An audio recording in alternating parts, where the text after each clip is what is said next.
Рахматуллахи ва баракатух.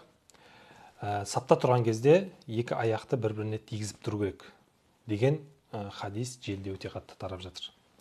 Бұл хадисті Бухари және Муслимде келтіріледі дейді. Енді бұл хадисті қарап көрейік. Бухари және Муслимде қарап көрейік. Бұл расымен де пайғамбарымыздың саллаллаху алейхи вассаламның сөзі ме, әлде оның сөзі емес пе? Енді Бухариді ашып қарайтын болсақ, бұл Анас радиаллаху анхудан жеткен хадисте қала ани наби саллаллаху алейхи вассалам қала ақиму суфуфакум фа инни аракум мин вараи захри. Осыменен хадис бітеді. Пайғамбарымыз саллаллаху алейхи вассалам айтты дейді Анас радиаллаху анху. Саптарыңды түзеңдер, расымен де мен сендерді өзімнің артымнан көрем дейді. Мына Бухариде келген хадис. Ал енді Бухариде ары қарай келеді. Бірақ бұны пайғамбарымыз саллаллаху алейхи вассалам айтты демейді. Анас радиаллаху анху айтады: "Ва кана ахадуна ялзиқу манкибаху би манкиби сахибихи ва қадамаху би қадамихи."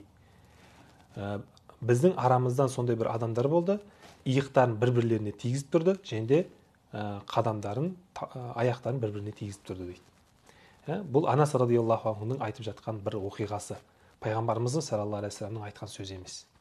Енді үкімге келетін болсақ, үкім Құраннан және де хадистен, пайғамбарымыздың саллаллаху алейхи вассаламның хадисінен алынады. Сапта тұрған кезде иықтарды бір-біріне тигізіп тұру деген үкім бар. Ал аяқтарды бір-біріне тигізіп тұру деген үкім бізде айтылмаған. Сол үшін сапта тұрған кезде иықтарымызды тіреп тұрайық. Ал енді мына хадиске келетін болсақ, бұл хадисті кәдімгі орысшаға аударып қойған екен. Анас да будет доволен им Аллах сказал, дейді: "И каждый из нас всегда представлял свое плечо к плечу своего рядом стоящего товарища, а свою ступню к его ступне." Аль-Бухари, Муслим дейді. Бұл жерде сіз бірден мына нәрсені түсінесіз. Анас радиаллаху анху пайғамбарымыздың саллаллаху алейхи вассаламның айтқанын айтты деген нәрсені түсінесіз. Жоқ, пайғамбарымыз саллаллаху алейхи вассалам бұл сөзді айтпаған. Және де Муслимді ашып қарайтын болсаңыз, бұл жерде бұл сөздер айтылмаған мүлдем.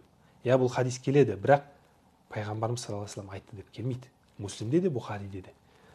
Сол үшін желіде тарап жатқан орысша, қазақшаға аударылып жатқан хадистерді кездестірсеңіздер, бірден оған жаңағыдай үкім шығаруға болмайды. Оны қарап көру керек, тексеріп көру керек. Дініміз ол біздің ойыншық емес, дін тексеріледі. Мұхаддистердің барлығы, адамдардың барлығын тексеретін болған. Хадисін алайын ба, алмайын ба деген сияқты. Ал енді біз келген ақпаратқа сене беретін болсақ, онда біздің дінімізден дін қалмайды. Ахмад ибн Хамбал рахматуллахи алейхи айтқан сияқты: "Лаулал иснаду ла халакад дин." Егер де иснат болмағанда, онда дініміз жоқ болатын еді деген екен.